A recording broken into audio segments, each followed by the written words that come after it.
Magandang mga bata, ako si Teacher Charlotte, ang inyong guro sa music. Pero bago tayo magsimula, maaari ba tayong tumayo at humingi ng presensya sa ating Panginoon? Okay. Panginoon, maraming salamat po sa araw na to na pinagkaloob mo sa amin at nagkasama-sama po kami muli.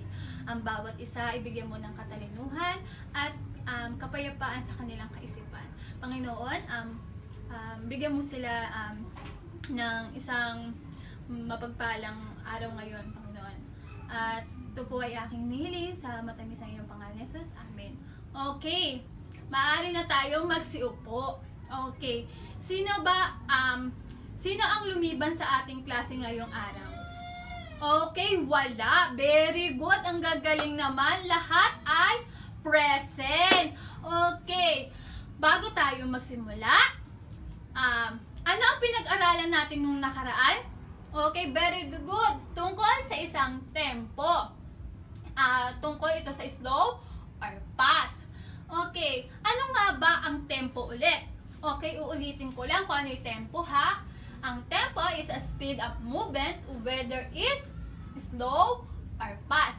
It can be songs, dance, or in our everyday life experience. So, nakikita niyo ba ito sa larawan?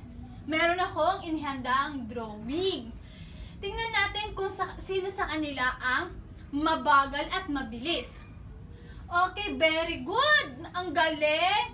Ang mabagal ay ang pagong at ang mabilis ay ang matching. Pag nagkaroon ng isang paligsahan o nagkaroon ng isang karera, sino ang mananalo? Okay, very good. Ang galing. Ang matching. Sino ang matatalo? Okay, very good. Ang pagong. Dahil ang pagong ay mabagal at ang matching ay mabilis. Okay, very good. At nakikinig kayo. Katulad lang yan sa isang kanta. Meron tayo sa mga kanta na mabagal at mabilis. Meron akong kakantahin. Sasabihin nyo lang sa akin kung ito ay mabagal at mabilis. Handa na ba kayong makinig sa boses si teacher? Okay, very good. Kakanta na si teacher. Makikinig lang kayo. Okay po ba? Okay, very good. Kakanta na si teacher.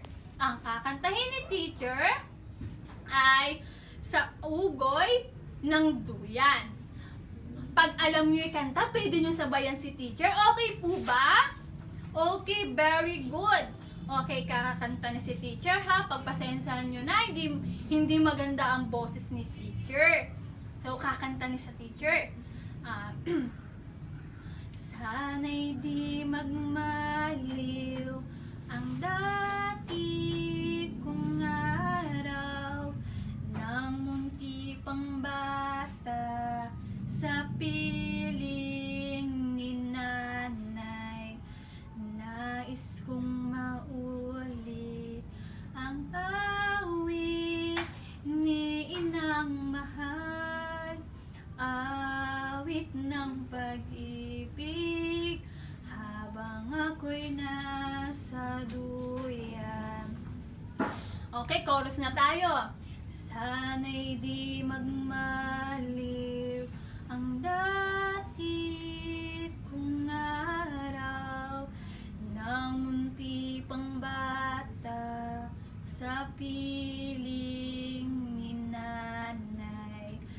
Nais kong maulit ang awit ni inang mahal, awit ng pag-ibig habang ako'y nasa duyan. Okay, very good. Nakikinig kahit hindi kaganda ng boses ni teacher. Ang kinanta ko po ba ay slow or fast? Okay, very good. Ito ay slow. Diba pag sa kanta, pag mabagal, nakakaantok? Diba po? O hindi siya nakakagising kapag mabagal ang isang kanta o isang awitin. Kapag ito ay fast, pakinggan natin kung ito ay masigla ba or maganda na pakinggan. Kasi pag slow, katulad ng kinanta ni teacher, nakakaantok, di ba? Okay. nakakawalan ng gana kasi sobrang bagal ng kanta. So, kakantahin natin yung The Wheels on the Bus. Alam kong alam nyo to. Okay po ba? Pwede nyo sabayan si teacher. Okay. The wheels on the bus go round and round, round and round. The wheels on the bus go round and round. The wheels on the bus go round and round, all through the town. Okay, siya po ba slow or fast? Okay, siya ay fast. Diba? Pagka kinakanta natin ng mabilis ang isang awitin, nakakaengganyo, nakakainda. Kapag slow kasi sobrang nakakaantok tulad ng kinanta ko. Meron pa isang awitin yung katulad ng yung beep beep beep. Okay, mabilis yun, nakakaengganyo yun. Mapapasayaw ka talaga kapag kinanta yun. Ngayon, para sa ating activity, may papakita si teacher katulad ng nasa larawan na to. Sasabihin nyo lang sa akin kung ito ay fast or slow. Sasabihin ko na lang pala. Sabihin nyo na lang kay teacher kung mabilis ba ito o mabagal. Okay po ba? Naintindihan po ba mga bata? Okay, very good. Katulad ng isang bagay ng electric fan, mabilis siya o mabagal? Okay, mabilis. Mabilis yung kanyang ikot. Okay, para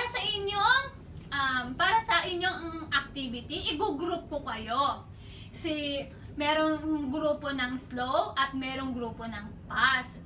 So, iisip lang kayo ng bagay or kahit anong kanta at titingnan natin kung ito ay fast or slow. Okay po ba? Nakikinig po ba kay teacher? Okay, very good. At buti naman nakikinig kay teacher. Uulitin ko para sa inyong activity. Meron tayong slow at fast. Iisip lang kayo ng bagay or kanta na merong fast or slow. So, uulitin natin. Ang tempo ay merong speed movement tulad ng slow or fast. It can be song, dance, or everyday life experience. So, sa ating buhay naman, di ba, minsan, gusto natin nakikipagkarera tayo or gusto natin mabilis makarating tayo sa ating paroroonan. Pero hindi po pwede yun. Minsan, kailangan din natin maging mabagal para ito ay maganda ang kalalabasan ng ating karera ng buhay. Okay, very good. Para sa ating pagtatapos, maaari po ba tayong tumayo ulit? Okay, very good. So, ano ulit yung pinag-aralan natin?